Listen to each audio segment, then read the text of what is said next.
Hi అండి. Welcome to my back. It's me crazy Divya. ఇక్కడ మీరు చూస్తున్నారు ఈరోజు మా పప్పీకి గ్రూమింగ్ ఉంది. సో అక్కడ మేము స్నాపీ టూల్స్ అని చెప్పేసి నెల్లూరులో ఉందన్నమాట. వెంకటేశ్వరం టెంపుల్ బ్యాక్గ్రౌండ్ అంటే మాగుంట లేఅవుట్ ఉంటుంది. మీకు ఎవరికైనా అడ్రస్ కావాలంటే ఇక్కడ మీరు సెర్చ్ చేయండి. ఆల్రెడీ నేను డిస్క్రిప్షన్లో కూడా ఇస్తాను. సో మా పప్పీ గ్రూమింగ్కి వచ్చింది. సో అది వచ్చి మాకు 5 months అవుతుంది. సో మా పప్పీకి హెయిర్ చాలా పెరిగిపోయింది. సో గ్రూమింగ్కి అని వచ్చాము. కానీ ఆ గ్రూమింగ్కి వచ్చినప్పుడు చాలా టెన్షన్ పడింది. మేము కూడా చాలా టెన్షన్ పడినా, అంటే ఫస్ట్ టైం కదండి గ్రూమింగ్. మాకే చాలా ఏడుపు వచ్చింది. ఆయన అట్లాగా అంటే పప్పీస్ని అలా ట్రీట్ చేస్తేనే అవి తీపించుకుంటాయి. సో వాళ్ళని కూడా మనం ఏం అనలేము.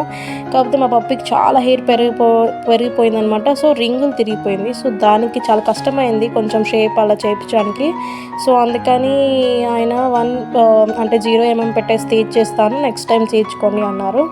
సో నాకు కొంచెం బాధేసింది. ఎందుకంటే సంక్రాంతి వచ్చింది కదా, కొంచెం పప్పి మంచిగా ఉంటే మంచిగా మనం డెకరేషన్ చేసుకొని మంచిగా చేసుకోవచ్చు అని అనుకున్నాము. బట్ హెయిర్ అనేది రింగులు తిరిగిపోయింది అన్నారు. సో దానికి రాదు చేయడానికి. సో అట్లాగా అన్నారు. నెక్స్ట్ 6 months అయితే మంచి హెయిర్ గ్రోత్ వస్తుంది. సో మంచిగా పప్పికి షేప్ చేయొచ్చు హెయిర్ అన్నారు. సో మా పప్పి చాలా టెన్షన్ పడిపోయింది. అసలు ఎంత టెన్షన్ అంటే అంత టెన్షన్ పడిపోయింది. అసలు భయపడిపోయింది ఆయన్ని చూసి. మా దగ్గరికి వస్తా వస్తా వస్తా అని దూకుతూ ఉందన్నమాట. కాకపోతే ఏం చేయలేము. కాకపోతే ఇంకా అట్లా అట్లా హెయిర్ అనేది ఇంకా చేపించుకోవాలి కదా. మరి చాలా పెరిగిపోయింది. లైస్ కూడా వస్తున్నాయి. కొంచెం మాకే ఇదనిపించింది. దానికి చిరాకు వస్తుంటుంది కదండి ఆ హెయిర్ అంతా చూసి. ఇప్పుడైతే మనకి వింటర్ కాబట్టి కొంచెం మంచి కూల్గా ఉంటుంది కాబట్టి ఆ హెయిర్ అనేది మంచిగా అనిపిస్తుంది. కాకపోతే ఇంకా వచ్చే సమ్మర్కి ఆ హెయిర్ వల్ల వాటికి చాలా చిరాకు వస్తుంది. సో అందుకే ఫస్ట్ అంతా తీయించినాక ఇప్పుడు బాతింగ్కి వచ్చాము. అది చూస్తుంది చూడండి ఎంత క్యూట్గా ఉందో. నన్ను తీసుకోవండి అన్నట్టు చూస్తుంది. మా దగ్గరికి వస్తుంది కానీ మేమేం చేయలేకపోతున్నాము. ఎంత క్యూట్గా వస్తుందో. నాకైతే చాలా ఏడుపు వచ్చేసింది. ఆయన ట్రీట్ చేసే విధానం నాకు అంతగా మంచిగా అనిపించలేదు.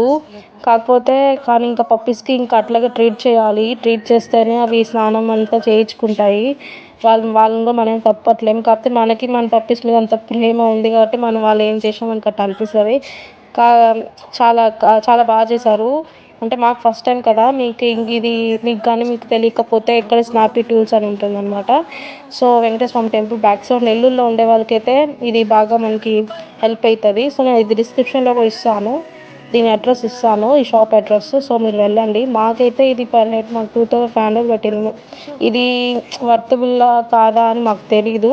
ఒకవేళ వర్తబుల్లో కాదా మీరు అనుకుంటే మాకు కామెంట్ చేయండి వీడియో కింద. మేము కూడా ఫస్ట్ టైం కదా, మాకు అంత తెలియదు కాబట్టి మేము అంత అమౌంట్ పెట్టేశాము. సో మీకు పప్పీస్కి ఎవరికైనా గ్రూమింగ్ బాగా చేయించే వాళ్ళు ఉంటే కొంచెం మాకు అడ్రస్ కూడా కొంచెం మీరు కామెంట్ బాక్స్లో పింక్ చేయండి, మేము చూస్తాము. ఇంకా మా పప్పీస్కి ఇంకా మంచిగా చేయించడానికి 6 months తర్వాత అసలు చాలా రఫ్ అండ్ టఫ్గా ట్రీట్ చేశారు. కాకపోతే ఇంకా అది మాకు ఫస్ట్ టైం కదా, మాకు అట్లా అనిపిస్తుంది.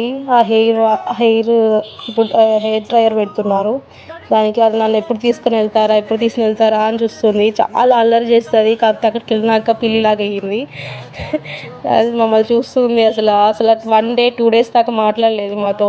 మేము ఇలా చేయించామని చాలా అలిగింది మా దగ్గర. అసలు ఆయన అంతా చూస్తుంటే నాకే బాధేసింది. ఇంకా ఏం చేయలేను. కాకపోతే గ్రూమింగ్ తర్వాత జాను చాలా బక్కగా అయిపోయింది. చాలా అంటే చాలా. సో కాకపోతే ఇంకా ముందు ఇంకా కొంచెం హెయిర్ వస్తుంది. ఈ వీడియో నేను 2 days తర్వాత అప్లోడ్ చేస్తున్నాను. తర్వాత కొంచెం హెయిర్ బాగా వచ్చినాక మా పప్పి హెయిర్ది కూడా పెడతాను. మీకు కొంచెం హెల్ప్ అవుతుంది. ఎవరికైనా పప్పీస్ కొత్తగా తీసుకోవాలన్నా వాటికి చాలా ఉంటాయి చేయించాల్సినవి. వ్యాక్సినేషన్స్ ఉంటాయి, అవన్నీ ఉంటాయి. సో శిశు బ్రీడ్స్కి అయితే చాలా అలుగుతాయి అవి. అసలు మాకు ఫస్ట్ టైం మేము పప్పీస్ని అంత ట్రీట్ చేయడము. చాలా అంటే చాలా అలుగుతాయి. నన్ను ఏమన్నా అలుగుతాయి. చూడండి ఎంత బక్కగా ఉందో. నాకే ఇట్లా చాలా బాధ అనిపిస్తుంది. Thanks for watching my channel.